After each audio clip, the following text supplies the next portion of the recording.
Fala, impressionadores! Eu tô muito animado com essa aula. Hoje a gente tá dando o segundo passo na nossa trilha de Data Science. A gente ainda tá na parte teórica. Daqui a pouquinho vai ter muita coisa prática, mas eu preciso explicar pra vocês todo esse embasamento, tudo que tá por trás do que a gente vai fazer na prática daqui a pouco, pra vocês não serem somente mais pessoas que estão lá escrevendo código ou pessoas que só estão jogando informações no modelo. E sim pra vocês serem realmente cientistas de dados, dos que sabem o que estão fazendo, que sabem o que estão entregando ali para o cliente de vocês, para o chefe de vocês ou para quem vocês forem trabalhar no futuro. Então, gente, acompanha a gente, tem muito conteúdo legal. Aproveita e já baixa todo esse material que eu tô mostrando aqui, que tá aqui na descrição, e também compartilha esse vídeo com alguém, curte, deixa seu comentário aqui embaixo e segue a gente se você já não tá seguindo, mas eu acho que tá, né? Então, vamos lá, porque tem muita coisa boa nessa aula. Hoje a gente vai relembrar aquele framework que a gente viu na aula passada, só que aplicado a um projeto.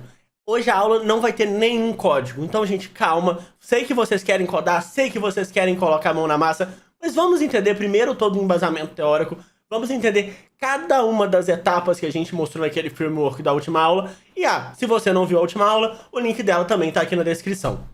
Lembrando que quando a gente terminou a última aula, a gente colocou algumas etapas para a gente fazer um projeto de Data Science para garantir que ele vai ocorrer tudo bem e que ele vai ser bem sucedido. E claro, a gente sempre começa definindo o problema e alinhando a expectativa. Porque, gente, vocês nunca vão fazer um projeto só para vocês. Não é igual uma automação que eu faço para o robô rodar e executar algum código na minha máquina. Não, em geral, projetos de Data Science são feitos para empresas, para grandes clientes. E sempre a gente precisa estar muito alinhado com que o que eles querem a gente vai conseguir entregar. Porque não adianta nada o cliente pedir um modelo com 100%, quero que meu modelo acerte 100% das vezes. Porque isso é impossível. Ou que ele queira, por exemplo, 99,9% de precisão em uma semana. Essas coisas não combinam, essas coisas não vão funcionar. Então é muito importante que vocês alinhem isso com o cliente antes de começar o projeto para não chegar no final e ter uma grande decepção. Porque a gente aqui quer preparar vocês para o mercado de trabalho, a gente quer preparar vocês para uma entrevista, para alguma coisa que vai ser realmente importante na vida de vocês. E eu preciso ser muito sincero nesse ponto, porque nenhum projeto de Data Science, seja ele o mais específico que seja, o mais maneiro que possa acontecer, ele nunca vai ter 100% de precisão, porque isso é impossível. A gente não tem os dados sempre certos, a gente pode ter um outlier, pode ter coisas que não vão estar no mesmo padrão. Então, gente, já alinhe isso com o cliente para não ter decepções no futuro. Depois que vocês fizeram isso, vocês vão passar para realmente entender os dados e ver ali o que o cliente já tem de dado, o que ele já trabalha atualmente na empresa e como ele faz esse gerenciamento de todas as bases que ele possui. E é exatamente isso que a gente vai começar agora a fazer aqui, essas 3 primeiras etapas. Porque o que a gente vai fazer? A gente vai analisar o dataset Iris, que é um dataset que já existe no sklearn, que eu vou mostrar, que é um dataset que já existe no sklearn, que eu vou mostrar aqui para vocês, e é um dataset que serve muito para treino, para a gente poder realmente brincar, começar a aprender Data Science. E aí, como a gente vai percorrer essas etapas? A gente colocou aqui em cinza, né, para mostrar para vocês etapa por etapa que a gente está percorrendo.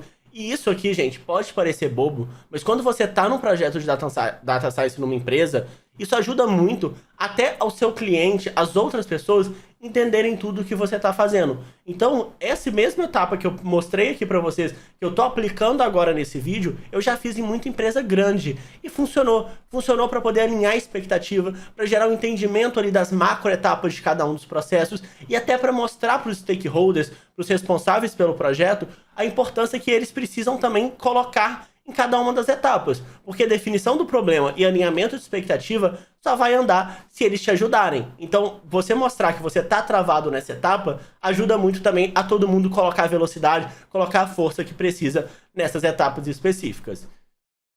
E aí a gente vai começar com a definição do problema.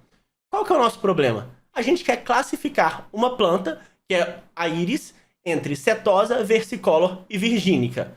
E aqui a gente tem essa foto das 3 plantas. Porque assim, gente, eu já vi pessoas começarem a analisar essas bases sem entender o que é setosa, versicolor, virgínica, sem nem ver nada e sem entender até o que é pétala e o que é sépala. Isso é muito importante, gente. Quando vocês estiverem numa empresa, deem realmente atenção a essa etapa de definição do problema. entendam qual o problema, entendam o que ele está falando, para realmente vocês seguirem para as próximas etapas, sabendo o que você precisa fazer. Porque, por exemplo, se você segue adiante e não sabe o que é sépala, o que é pétala, o que são as principais características de uma flor, quando eu te entregar essas informações na minha base de dados, você não pode nem saber como usá-las. Então, por isso, é muito importante vocês entenderem o problema. E nesse problema, a gente tem os dados e a gente quer separar nossa base nesses 3 tipos de planta. E qual que é a expectativa? Aqui é um ponto-chave também do nosso projeto de Data Science. Alinhe a expectativa. Eu quero classificar com 90% de precisão as plantas entre setosa, versicolor e virgínica. Ou seja, eu quero acertar em 90% das vezes. E isso é um número ok, dado que não é um processo que a gente precisa ter muita exatidão. No vídeo anterior eu falei sobre isso, sobre a exatidão em cada um dos processos. Volta lá se vocês querem entrar um pouco mais a fundo. Não vou entrar tão a fundo, mas aqui a gente entendeu qual é o nosso problema e a gente está com a expectativa alinhada com os nossos gestores, com o cliente do projeto. Só então a gente vai para a parte de entendimento dos dados. E aí, como eu já falei para vocês, esses dados, eles são do sklearn. O sklearn já oferece algumas bases para a gente brincar com elas, para a gente começar a entender como funciona todo esse processo de Data Science. E se vocês vierem aqui na própria documentação, vocês vão observar que essa documentação aqui, ela já mostra como eu faço esse import da base. É só eu fazer exatamente isso aqui que eu fiz. E quando eu faço esse import, vou dar um zoom aqui para vocês verem um pouco melhor. Quando eu faço esse import, ele já me dá um retorno, que é exatamente esse dataset.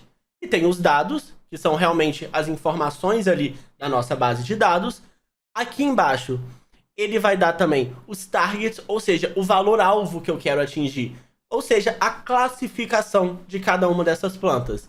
Em sequência, ele vai me dar um array com os nomes, ou seja, o 0 é para setosa, 1 é para versicolor e 2 é para virgínica. E por último, ele também me dá o feature names, ou seja, o nome de cada uma das colunas. A primeira é sepal length, depois sepal width, e toda petal length e petal width. E por isso eu falei que é muito importante você saber o que é sépala e o que é pétala. Porque aqui ele vai te dar essas informações, que é comprimento e largura da sépala e comprimento e largura de pétala.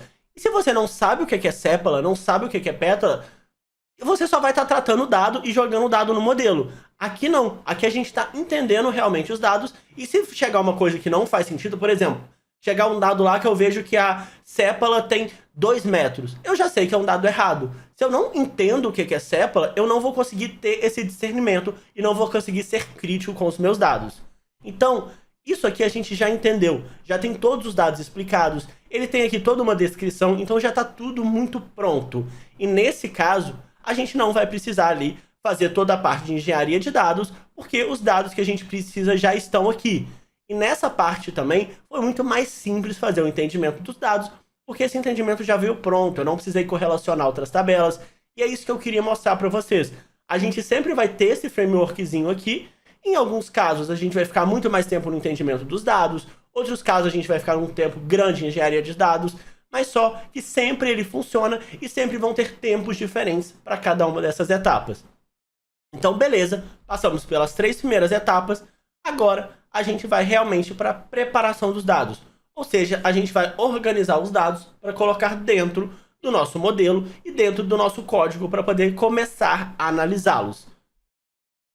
A primeira coisa que a gente faz é classificar os dados entre setosa, versicolor e virgínica, e depois a gente vai colocar esses dados, essa lista que estava para a gente no retorno, dentro de um data frame, colocando os nomes certinhos das colunas, e depois adicionar as 2 colunas, que vai ser o target e o target name. E o target name eu usei essa funçãozinha que eu tinha criado aqui em cima para poder atribuir esse nome. Aqui eu só tratei os meus dados, organizei eles melhor para poder passar para dentro do modelo para começar uma análise exploratória.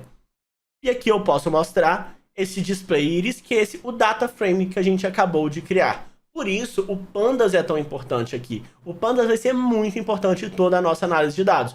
Porque além de ter várias funções que vão ajudar muita gente, ele também ajuda na visualização. E vamos supor que você está mostrando isso aqui para um cliente de vocês. Está mostrando isso aqui para alguém. é muito mais fácil ele ver dessa forma, porque é muito próximo ao Excel, é muito próximo à ferramenta que ele já conhece. E aí pronto, o dado está tratado, agora sim eu posso começar a minha análise exploratória, ou seja, eu vou explorar essas bases que eu tenho. Como aqui a gente só tem uma base, a gente só vai explorar essa única base. O Describe, ele vai me dar a descrição estatística dessas informações. Então vai me dar o número de registros, vai me dar a média, desvio padrão, o valor mínimo, os quartis, o valor máximo. Então aqui eu consigo saber se tem alguma coisa muito fora do padrão. Por exemplo, 7.9, beleza. 4.4, beleza. Se tivesse uma coisa aqui, 7.900 centímetros, cara, tinha alguma coisa errada. Por isso que eu preciso conseguir ser muito crítico. Mas, por exemplo, vocês podem achar um pouco difícil ver nessa forma. Não é tão intuitivo assim, não é tão bonito de ver, e não é tão bonito nem de mostrar. E para isso, o Seaborn já possui o Boxplot. O Boxplot, ele ajuda a gente a visualizar melhor essas informações. Vou diminuir um pouquinho aqui só para caber tudo na tela. E aqui, no eixo Y, eu tenho a informação em centímetro, e aqui eu tenho todos os nossos dados. Observa aqui que a largura da sépala ela tá variando muito menos, por exemplo, que o comprimento da pétala. E esse Boxplot, ele também já informa alguns valores que podem ser outliers. Ele entende assim, isso aqui pode ser um outlier, pode ser alguma coisa que não está fazendo tanto sentido. Ele já informa pra gente. Eu não vou entrar agora em tratamento de outliers. A gente não sabe se esse outlier aqui vai ser uma coisa que a gente vai precisar tratar, mas só que, gente, outlier é tudo que está muito fora do padrão. E ele mostra aqui no Boxplot uma coisa que ele entende que está fora do padrão. E a nossa capacidade de cientista de dados deve ser de analisar se isso realmente está fora do padrão, se isso é uma coisa que deveria estar fora de padrão. Porque, por exemplo, alguns casos eu vou querer tirar o outlier, porque ele pode atrapalhar o meu resultado. Outros não. Outros eu vou querer exatamente achar outliers, por exemplo, na detecção de fraude. Quando eu quero detectar uma fraude, eu vou olhar exatamente o que é outlier, porque os outliers possivelmente podem ser fraudes. Aqui eu estou analisando os outliers, só que agora eu só queria ver, eu só estou fazendo uma análise exploratória, eu ainda não estou tratando os meus dados. Então eu sei que esses aqui são outliers, e depois no futuro, se eu precisar tratar, eu vou voltar aqui e eu sei quais são os valores. E por último, eu posso pegar aqui, por exemplo, o ponto info. O ponto info, ele vai me mostrar duas informações que são muito importantes. A primeira delas é se a gente tem valores nulos. E, gente, valor nulo é muito crítico no nosso processo.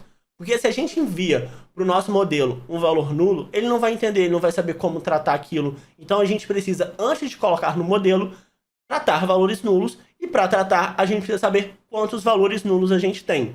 Nessa base aqui, a gente não tem nenhum. Então, não é um problema. Uma outra coisa é o tipo de dado que a gente está passando. Porque, por exemplo, se eu tenho lá 4,5, mas isso está como um texto, o modelo não vai conseguir comparar, por exemplo, com 4,6, que também está como texto. Eles precisam estar como números para serem comparáveis. Então, vocês entenderem se existem valores nulos e os tipos de dados também é muito importante nessa etapa, porque na próxima etapa, que é exatamente a etapa de preparação de dados, a gente vai corrigir qualquer problema que possa ter na base. Beleza, pessoal? Isso é toda a informação que a gente tem da nossa base, dos dados em si. Depois disso, depois que a gente entendeu a nossa base, entendeu nossos dados, como eles estão funcionando, se tem valores nulos ou não, a gente passa para uma outra etapa também na análise exploratória, que é ver a correlação entre esses dados. Por exemplo, a largura da sépala tem uma relação muito forte com a largura da pétala, ou uma delas tem uma correlação muito forte com a variável target, a variável que eu quero achar. Se isso acontece, vai influenciar muito nas variáveis que eu vou passar para o meu modelo, nas variáveis que eu vou tratar. Talvez eu possa tirar uma coluna se ela tiver uma correlação muito forte com outra coluna e deixar apenas uma delas. Então isso a gente precisa entender. O tratamento disso a gente vai falar em vídeos posteriores, mas aqui eu quero introduzir isso para vocês. E muita coisa do que eu tô falando aqui, muita coisa do que eu já falei, eu vou repetir várias vezes. Porque eu acho que eu repetindo e trazendo esse conteúdo várias vezes, talvez de forma até um pouco maçante, isso vai ficar na cabeça de vocês. E quando vocês precisarem realmente colocar a mão na massa e fazer um projeto de Machine Learning, isso vai ser muito natural. Vocês vão lembrar na hora e falar, mas eu preciso saber essa correlação, por quê? Porque eu vou usar isso depois. Então vai ficar uma coisa muito mais dinâmica e que vocês vão guardar e vai virar muito mais natural. Então beleza, pessoal, a correlação mostra exatamente isso. quais variáveis têm uma correlação muito forte e como que eu consigo entender a correlação entre elas. Sobre correlação, uma observação importante. Quando a correlação é 1, elas têm uma correlação extremamente forte, onde uma cresce, a outra cresce na mesma proporção. Quando a correlação é -1, a correlação também é muito forte, mas quando uma cresce, a outra decresce na mesma proporção. Quando a correlação é 0, elas não têm correlação nenhuma. É uma correlação muito fraca. Então, aqui, vocês conseguem entender todas as correlações e usando o pairplot, vocês conseguem ver isso de uma forma um pouco mais visual também. Aqui, a gente mostrou a correlação entre essas variáveis. E uma coisa muito legal do pairplot é que você consegue usar, por exemplo, o target name, que é o que a gente quer achar, para poder colocar cores nas correlações. Então, por exemplo, eu vejo aqui que quando eu estou analisando o comprimento da pétala e a largura da pétala, se eu consigo separar aqui, eu vejo que setosa eu separo muito fácil. Então eu consigo isolar esse grupo aqui. Já versicolor e virgínica tem uma relação ali um pouco mais difícil de separar. A mesma coisa aqui se eu estou olhando a largura da sépala para a largura da pétala. Então eu consigo relacionar e entender como funciona a relação de cada uma das variáveis com o target que a gente quer chegar. Então, beleza.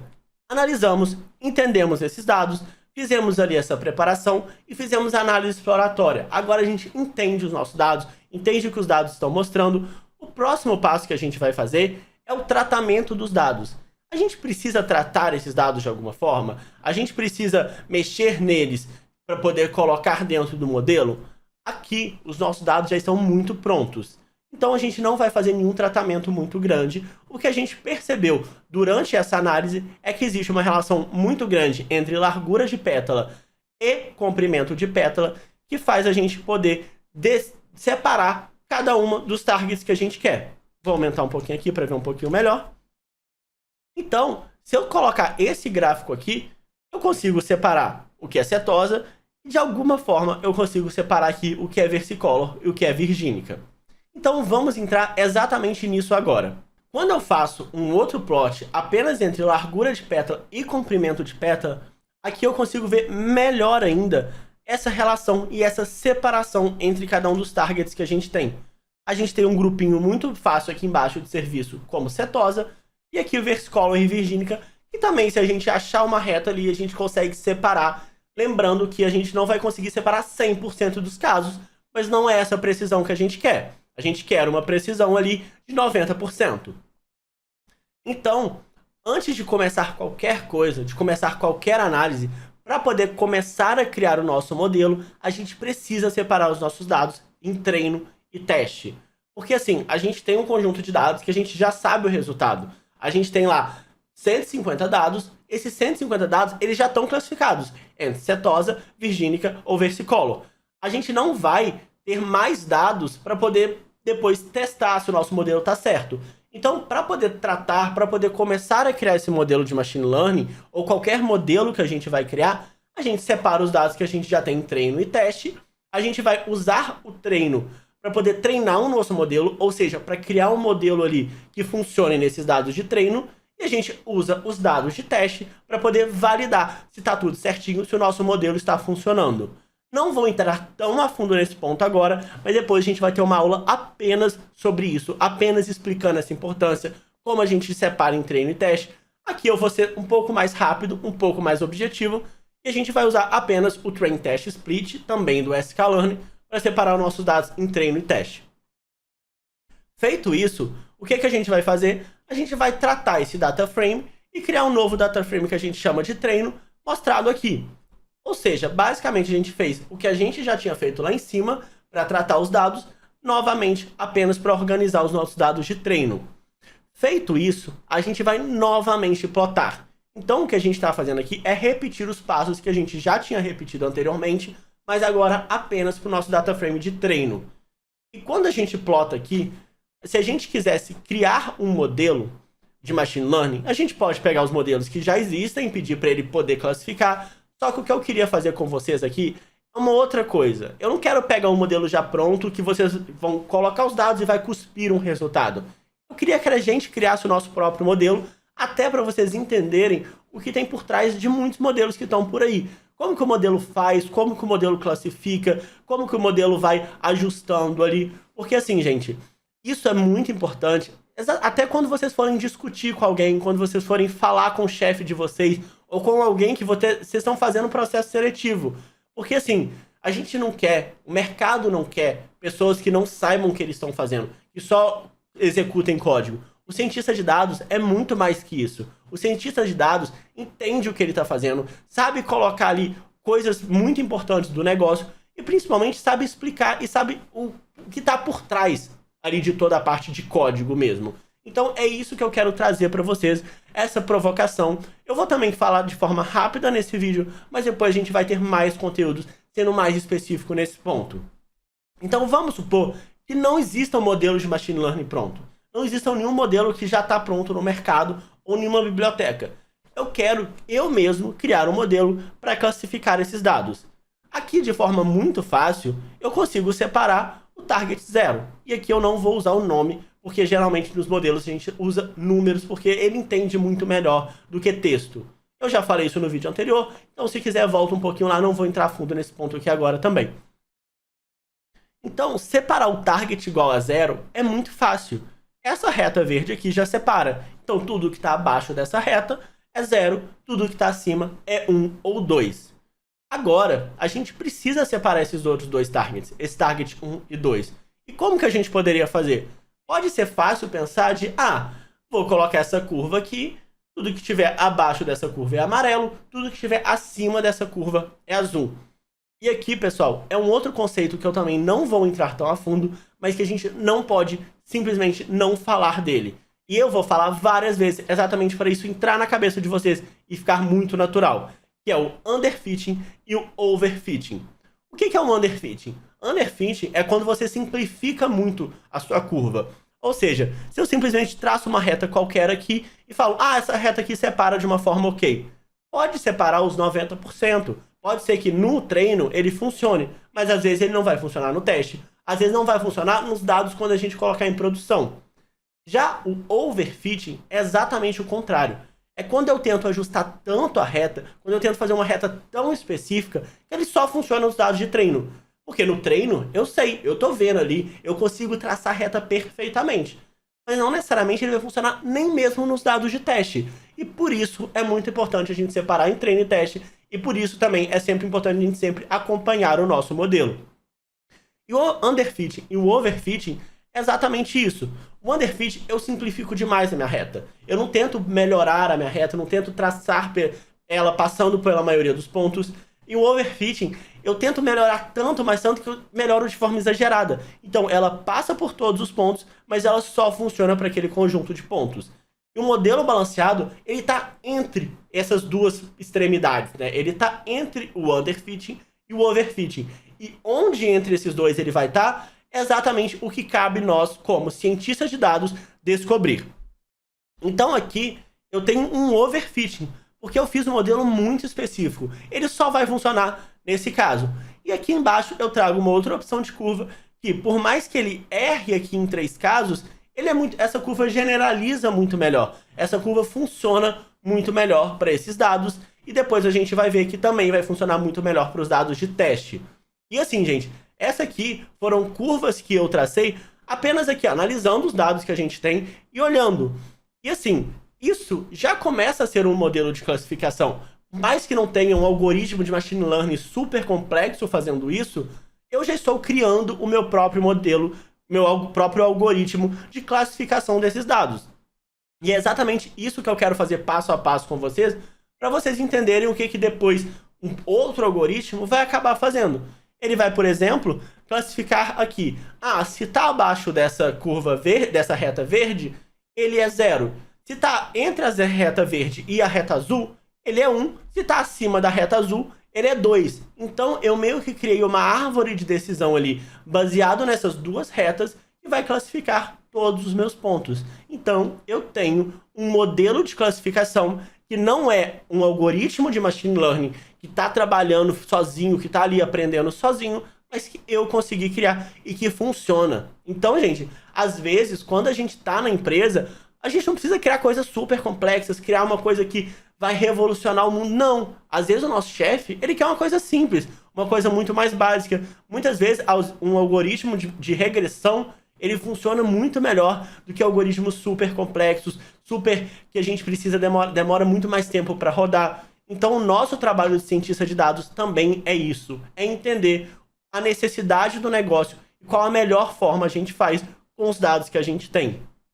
Então, perfeito, eu tracei essas duas curvas, esses 3 pontos aqui são exatamente esses 3 pontos que estão classificados errado, mas como a gente quer uma precisão, a gente quer um modelo que acerte 90% das vezes, tudo bem, esse modelo passa, esse modelo é aceito, mesmo errando esses 3 pontos. E aí, o que a gente faz agora é traçar essas duas retas. Então, essas duas retas aqui estavam desenhadas, né? Agora eu coloquei elas realmente como duas retas dentro do meu plot, e isso é o meu modelo de classificação. Feito isso para os dados de treino, o próximo passo é fazer isso para os dados de teste. Então eu vou testar os meus dados nessas mesmas duas retas. Vou realmente pegar os dados de teste, tratar eles, colocar na tabelinha bonitinho como eu já tinha feito, e agora eu vou jogar esses dados de teste nesse mesmo gráfico, usando essas duas retas que eu já tinha traçado. E observa que nesse caso, olha, todos os pontos verdes foram classificados de forma certa, todos os pontos azuis foram classificados de forma certa, e os pontos amarelos, talvez esse aqui não seja classificado de forma certa. Mas olha, gente, esse modelo, ele errou 1 em 37 observações. Então é um modelo ali que funciona pra gente. E é exatamente isso que eu queria mostrar pra vocês. Eu sozinho, sem usar um algoritmo já pronto, sem usar uma biblioteca, sem usar nada, consegui criar uma classificação baseada nos meus dados. E isso, gente, é muito importante vocês entenderem tudo isso que a gente fez, porque daqui a pouco a gente vai usar código, vai usar ferramenta, vai usar um monte de coisa, mas se vocês não têm uma base muito clara, se vocês não entendem toda essa parte mais conceitual aqui, às vezes vocês vão ficar perdidos e às vezes vai ser muito mais difícil de entrar a parte de código na cabeça de vocês. Com isso, a parte de código vai ficar muito mais fácil, porque a gente está fertilizando ali o terreno para tudo que ainda vai vir. Mas claro, a gente poderia usar um algoritmo de machine learning e eu vou mostrar isso para vocês daqui a pouquinho. Só que antes, eu só queria passar aqui por essas etapas. Então a gente mostrou esse framework na última aula e agora eu quero retomar ele aqui só para mostrar para vocês exatamente isso. Nesse código que a gente fez, nesse algoritmo de classificação dos dados que a gente acabou de fazer aqui em cima, a gente definiu o problema, alinhou a expectativa, fez entendimento de dados, mas a gente não precisou, por exemplo, fazer a parte de engenharia de dados. Mas a gente também preparou e fez análise exploratória. Assim, gente, a análise exploratória é fundamental para tudo. Só que a gente não precisou tratar os dados, porque na análise exploratória a gente viu que eles já estavam tratados. Depois a gente definiu um modelo, e assim, gente, olha o que a gente fez. A gente não definiu um modelo de machine learning, de um modelo muito complexo, não. A gente fez um modelo de classificação baseado em duas retas e uma árvore ali de decidir. Se está abaixo de uma reta é 0, se está entre as duas retas é 1, e se está acima da reta azul é 2. Então foi um modelo simples que resolveu o nosso problema. E é isso que a gente precisa ser, resolvedor de problemas. A gente tem que conseguir resolver o problema. E aqui, o que a gente vai começar a trazer para vocês, o que a gente vai começar a mostrar em novas aulas, é cada vez mais ferramentas para vocês analisarem problemas. Então é como se vocês fossem um Batman e a gente está colocando cada vez mais coisinhas ali no seu cinturão de vocês, de ferramentas, para vocês conseguirem resolver qualquer problema e salvar o mundo e salvar a empresa de vocês.